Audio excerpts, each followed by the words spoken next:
Baik, bismillahirrahmanirrahim. Assalamualaikum warahmatullahi wabarakatuh. Jumpa lagi dengan saya di Abil Maiwa Channel. Jadi teman-teman, channel ini merupakan channel pendidikan, tempat kita berbagi tentang aplikasi pendidikan, Microsoft Office, serta tips dan trik komputer. Jadi pada video kali ini kembali lagi admin akan mencoba mengupdate informasi terbaru seputar P3K Guru di tahun 2023. Yang mana di sini Bapak Ibu baru saja ada info terbaru ya untuk P2 dan P3 yang belum mendapatkan penempatan ya. Di sini kami akan berbagi video informasi terkait dua kategori untuk P2 dan P3 tanpa penempatan yang berpeluang lolos menjadi ASN P3K Guru di tahun 2023. Tapi sebelum kita lanjut, bagi rekan-rekan guru yang baru pertama kali mampir di channel ini, jangan lupa tekan tombol subscribe dan aktifkan lonceng notifikasinya agar setiap hari Bapak Ibu bisa mendapatkan update informasi terbaru seputar P3K Guru. Baik Bapak Ibu, tanpa berlama-lama lagi kita langsung saja to the point saja ya terkait dua kategori untuk P2 dan P3 tanpa penempatan yang berpeluang lolos menjadi ASN P3K Guru di tahun 2023. Baik, kita langsung saja to the point ke informasinya. Jadi Bapak Ibu, yang pertama dua kategori P2 dan P3 tanpa penempatan yang berpeluang lolos ASN P3K Guru tahun 2023. Yang pertama itu adalah P2 dan P3 yang belum resume dan tidak observasi dengan asumsi formasi tidak tersedia atau formasi tidak linier. Berarti P2 dan P3 ini terkendala di bagian formasi, seperti itu Bapak Ibu ya. Jadi bagi kalangan P2 dan P3 yang memang belum resume, berarti tidak bisa mengikuti observasi kemarin Bapak Ibu ya. Kenapa tidak bisa mengikuti observasi? Karena ada dua kemungkinan Bapak Ibu. Yang pertama formasi tidak tersedia, dan yang kedua adalah formasi memang tidak linier dengan ijazah P2 dan P3 tersebut. Berarti intinya P2 dan P3 ini terkendala di bagian formasi. Nah, solusinya di tahun 2023 untuk P3K Guru 2023 kategori ini tetap dikatakan pelamar prioritas Bapak Ibu dan tetap memiliki peluang untuk lolos menjadi ASN P3K Guru di tahun 2023 dengan asumsi Pemda mengajukan formasi sesuai dengan kebutuhan di instansi dan tetap disesuaikan dengan linearitas ijazah dari masing-masing P2 dan P3 yang belum resum atau tidak ikut observasi. Nah, seperti itu Bapak Ibu ya. Ini kategori yang pertama. Kemudian kategori yang kedua adalah P2 dan P3 yang sudah resume dan ikut observasi Bapak Ibu ya. Jadi P2 dan P3 ini berhasil resum dan kemarin ikut observasi. Ikut observasi tetapi mendapatkan status TP Bapak Ibu ya. Mendapatkan status TP karena kalah perengkingan dan kondisi formasi yang sedikit. Nah, seperti itu ya. Jadi intinya P2 dan P3 yang ikut observasi. Tapi ada juga P2 dan P3 yang tidak observasi Bapak Ibu.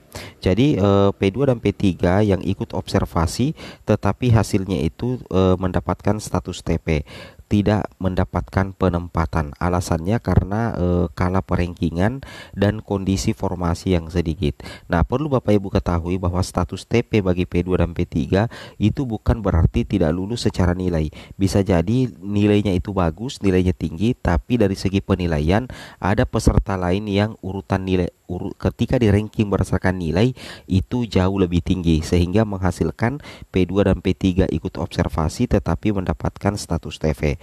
Nah, untuk kategori ini karena dia adalah P2 dan P3 tentunya database-nya juga sudah dikunci Bapak Ibu ya, masuk dalam kategori pelamar prioritas, seperti itu. Itu yang harus Bapak Ibu pahami. Inilah dua kategori P2 dan P3 tanpa penempatan yang berpeluang lolos menjadi ASN P3K 2023 karena status prioritasnya itu tetap akan diperhitungkan seperti halnya dengan P1 Bapak Ibu ya. Oke.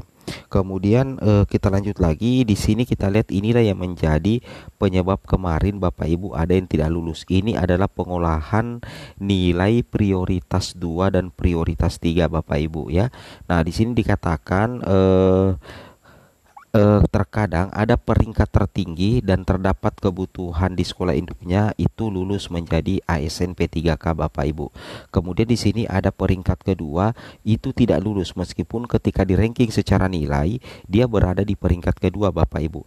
Tetapi tidak ada kebutuhan di sekolahnya maupun di sekolah instansinya. Berarti secara otomatis ada peringkat ketiga yang nantinya menggantikan peringkat kedua Bapak Ibu yang terdapat kebutuhan di sekolahnya.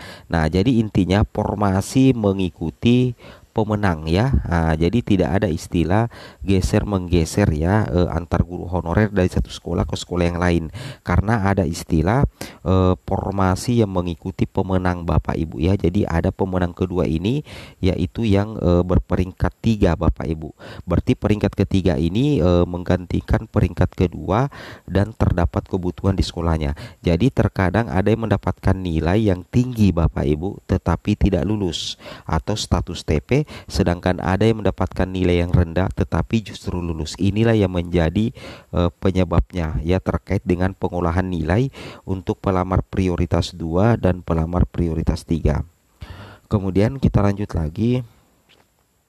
Nah, di sini ada informasi ya dari Ibu Hasna, Ketua Forum FGP PNS. Di sini dikatakan ini yang admin lingkari saja di sini Bapak Ibu ya. Nah, yang admin lingkari di sini untuk P1, P2, P3 yang belum mendapatkan penempatan dan belum observasi, insya Allah ya formasi 2023 masih mengutamakan P1, P2, P3 Bapak Ibu.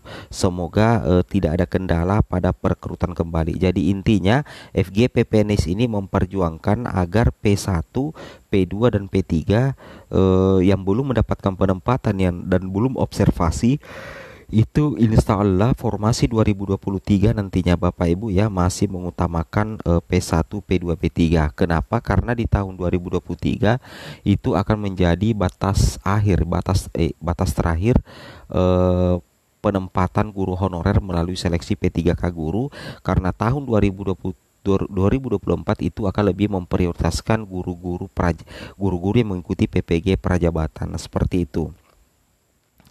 Kemudian kita lanjut lagi. Di sini ada informasi dari Ibu Profesor Nunung Suryani. Hari Kamis yang lalu Bapak Ibu tanggal 26 Januari 2023 itu Bapak Ibu perlu ketahui hari Kamis yang lalu 26 Januari 2023 itu mengikuti rapat Panselnas Bapak Ibu ya di kantor Kemenpan RB membahas seleksi ASN P3K. Di sini dikatakan Bapak Ibu bahwasanya guru dan nakes itu masih menjadi prioritas. Jadi nantinya di tahun 2023 itu akan menjadi batas akhir penempatan melalui seleksi P3K. Jadi nantinya di 2024 itu nantinya diprioritaskan untuk guru-guru yang mengikuti PPG Prajabatan. Jadi betul yang dikatakan Ibu Prof bahwa untuk tahun 2023 guru dan nakes akan menjadi prioritas ya, termasuk P1, P2 dan P3 pastinya Bapak Ibu. Nah, kemudian kita lanjut lagi.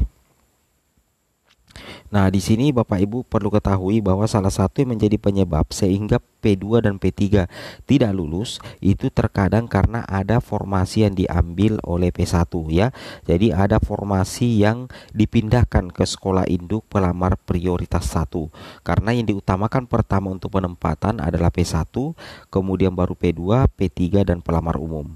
Kemudian berikutnya di sini Bapak Ibu juga bisa lihat bahwa penyebab P2 dan P3 tidak lulus itu adalah karena P2 dan P3 yang kalah perengkingan.